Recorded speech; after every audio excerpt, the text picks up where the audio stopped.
So Prime Minister Bennett is meeting with Biden. And one of the fascinating things is that there's a huge intelligence gap between Israel and the United States. Since Biden took office, former Prime Minister Netanyahu scaled back the intelligence that we shared with America. In April, Israel bombed the Natanz the nuclear center in Iran.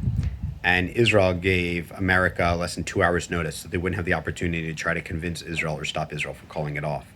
Under the Obama administration, which Biden was a part of, obviously, and vice president, they worked with the Iranians to let them know about Israel intel that would bomb their facilities from the air forces taking off from surrounding countries, not taking off from Israeli territory.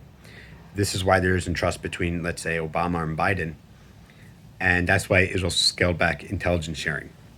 Israel is some of the best intelligence sharing in the world.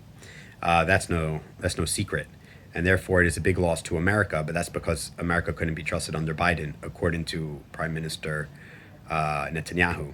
The current Prime Minister Bennett is probably going to try to share a little bit more.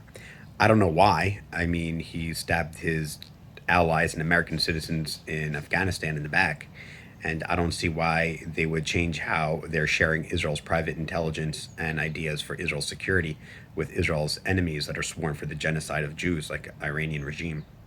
So that being said, I think if Ben is going to be sharing more with the American government about intelligence, he needs to be very, very, very, very wary of it and must get something very tangible in return. We'll see what's going on, and we'll see how much intelligence will be shared with America and other nations, and if whether they could actually be trusted.